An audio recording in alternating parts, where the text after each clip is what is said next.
new here, my name is Amy and I am on a financial freedom journey with my family. Today I am sharing our September recap for our financial goals and our net worth. If you guys have followed me for a while, I typically film these every single month. However, I did not film one for August. So we will be kind of briefly talking about August as well, just so you guys are all caught up on our financial goals. So I'm really excited to share this today. I hope you guys enjoy this video. If you enjoy these kind of videos, please hit that thumbs up so I know that you like this kind of content, and let's go ahead and get into it. So financial goals for 2022. I feel like this has been kind of a crazy year for our financial goals. So the first financial goal we had was our emergency fund. If you guys have followed me for a while, we finished this back in April. So we had a goal amount of $14,829 for this, and we did meet that goal. That was the amount that we needed to get to $20,000. We started this year with $5,171 in our emergency fund, and we wanted to get that up to $20,000. So that is 100% completed. And then we also had our house savings goal. So this actually is kind of two different goals. So I didn't want to split it out on here, and it's all really just kind of basically the same thing anyways. And I didn't want to adjust our goals. So in the beginning of the year, we had a home down payment / home buying fund. We just called it our house fund.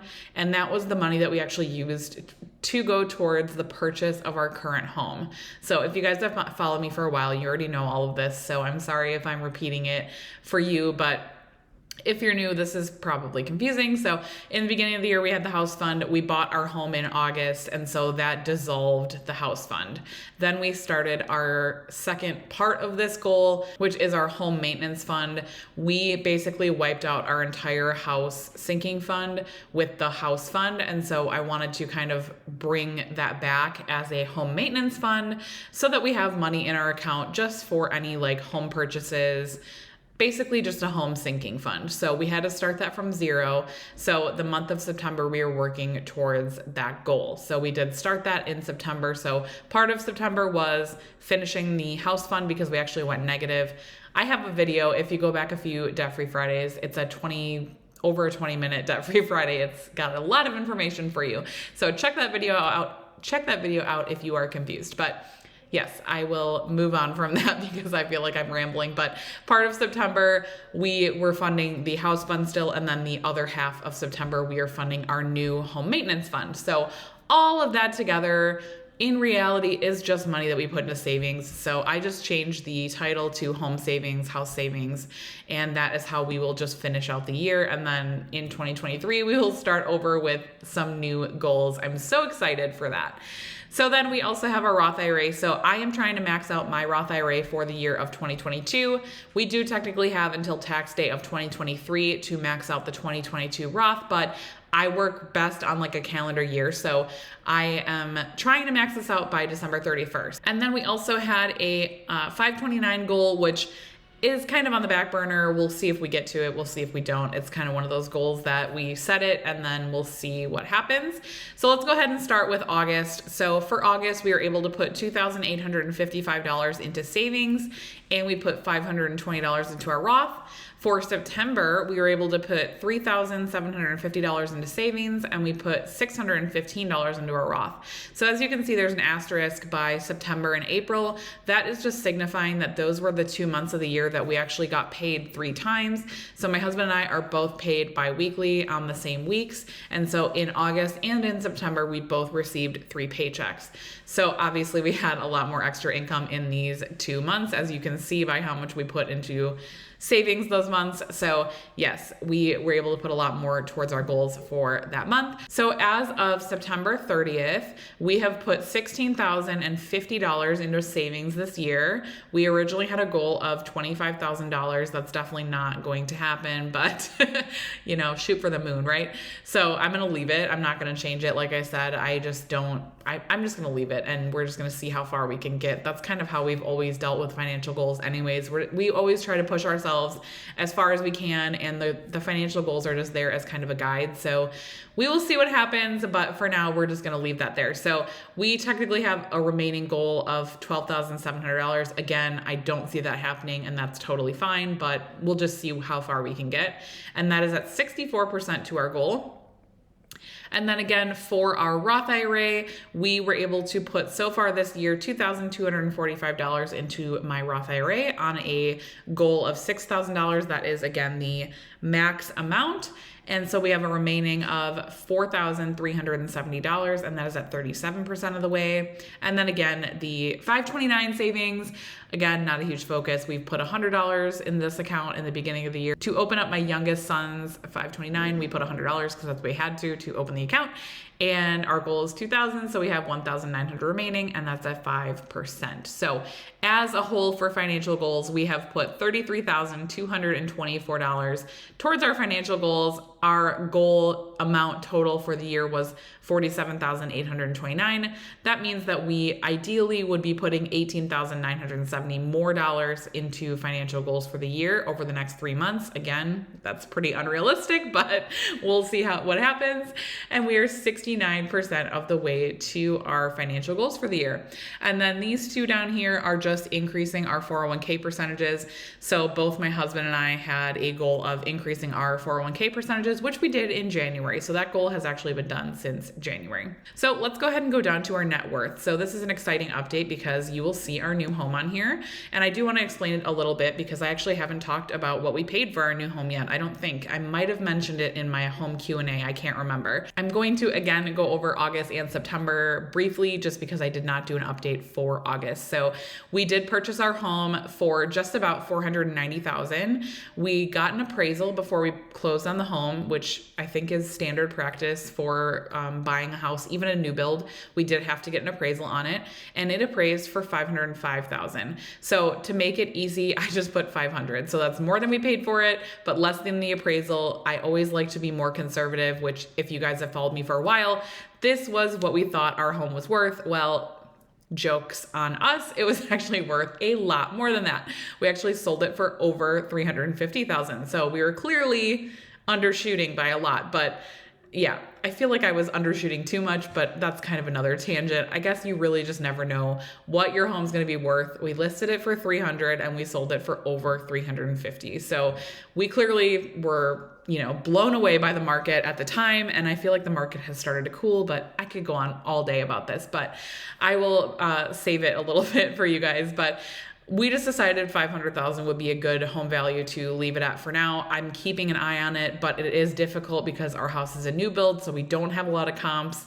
We don't even have a Zillow estimate on our house because it doesn't even recognize our address. So yeah, I'm kind of just going to leave it for a while and then I will reevaluate, if it goes down, if it goes up, we'll see. Then we have our HSA. So for September, that was at $3,660. We are adding to this account. We do use this account for medical, dental, and vision expenses. We did meet our out-of-pocket for our medicals, so we will not have any other health expenses this year, but we have been using it occasionally for like dental and vision. I got some contacts last month, so we did use a little bit of it. So we're ending September with $3,660 in this account. Next up is our retirement and savings. So this is a big bucket of different accounts. So this is my husband and I's 401ks through our work, my Roth IRA, his Roth IRA, which does not have a lot of money in it, but it is technically an account. All of our savings accounts, we have our emergency fund and all of our sinking funds. So this is basically all of our quote unquote liquid assets, I suppose. I mean, our retirement is not super liquid, but theoretically we could take the money out if we really were in dire straits. But anyways, that is basically most of our money. I don't split it out because honestly, it would be so long and boring to split that out because it's in a decent amount of different accounts. So our total for August was over 200,000, which I was so excited when I filled this out in August. I was like, yes, over 200,000. And then we went back down. If you guys have been paying attention, the market has been dropping significantly. I feel like it actually has started to come back up now, but at the end of September, it was very, very down for the year. So our investments went kaput. So yes, $195 and $50 is what we are at right now for our retirement and savings. So again, that is all of our retirement and all of our different savings accounts, all of our cash on hand and all of that. So $195 is what we're ending September with. And then the only one that I do split out is our brokerage. I split this out mostly just for myself. I like to track this separately. I think it's exciting to watch it grow. Even though, as you can see, it has not grown. So as I say that, it really hasn't done anything, but in the future, I'm hoping it will. So we are ending September with $1,420. I have not put much into this account. I think this month I will throw maybe $100 or $200 in there. I have some extra personal spending money that I haven't been spending. So every time I have like some built up personal spending money and I don't have a plan for it, I typically just throw it into the brokerage just to do that, just for fun. So then we also have our car value. So I have left this the same all year, 17,000. That's what it's going to stay at probably until January. And then I will reevaluate that and just figure out what the best value is for our car right now. As of the end of September, our assets total $717,130, which is insane and a huge amount of money. Like I can't. It's just so crazy to me to say that out loud. Anyways, so we do have one liability and that is our mortgage. So we do have a mortgage obviously on our house, and obviously it's quite a bit bigger than our old mortgage. Not as bad as it could have been, but it's still a decent amount of money. So yes, our mortgage right now is at $370,000 even. I did do it that way on purpose because you guys know how much I love an even number. Okay. So when we were like doing our closing stuff, we tried to get it as close to like even as possible. So it's not exactly 370,000 like to the penny, but it's like close. I round these off just for ease. But anyway, so we did not have a mortgage payment on September 1st. So this number is the same on purpose. We did not have a mortgage payment in between these two. So that will stay the same. And then obviously for October, it'll go down by our monthly amount. So yes, $370,000 is our mortgage. It's a big mortgage, in my opinion. I don't know. I feel like maybe some people might think that's huge and some people might think that's nothing, but coming from like, barely a $200,000 mortgage, it was quite the jump. So, but it was definitely worth it. We love our house. I will link up my house tour if you have not watched that yet, but just so you guys can see that if you are interested.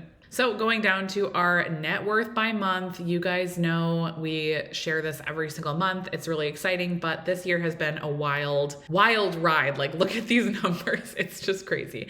So obviously we had a huge jump in August because like I said, we clearly undervalued our home. So we had to take that into account when we obviously sold and liquidated that and then bought our new home. So this is our net worth, I feel like is actually more accurate now. And it was actually just underreported before. So this is definitely closer to what our actual net worth is now. I mean, it's pretty close because I feel like our home value is almost right on right now because we just bought it. So yeah, that is awesome that we feel like we're in a good spot. We, again, were at over $350,000 in August, and then we dropped almost $10,000 to $347,130 in September.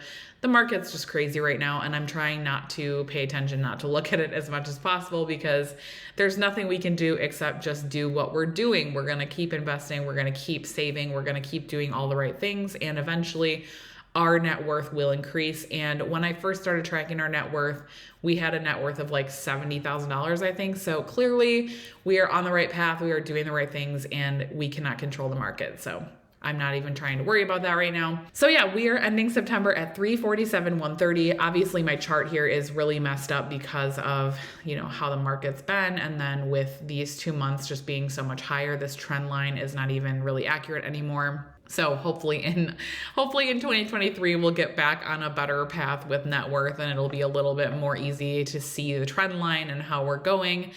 I'm hoping we'll end at over 350 at this point. I think we probably will unless the market keeps going down. Again, I try not to set net worth goals because I can't control it, right? I can put money into the market and if the market drops, the money that I put in doesn't count anymore. It's gone.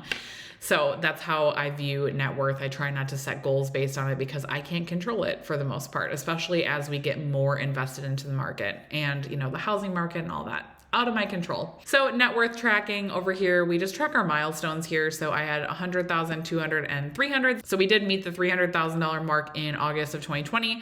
So between these two was 8 months. Between these two was 12 months, which is really exciting. I mean, we're building by $100,000 every year about right now, which obviously is probably not going to be sustainable forever. But, based on like the housing market and what happened with our home, that was a huge help. And then also what happened with the market in, 2020, 2021, it's been dropping now, but we still had a few years of really good ups. So that has been a huge help to our net worth. All right, so that is all I have for you guys for this video. Let me know in the comments down below, do you track your net worth? If you don't, you definitely should start. It's really fun to see the ups and downs and just be more aware of your financial situation. And I think it gives you a great picture of where you're at. So definitely consider tracking it. If you don't, let me know in the comments down below. And I will talk to you guys in my video on Friday. Bye guys.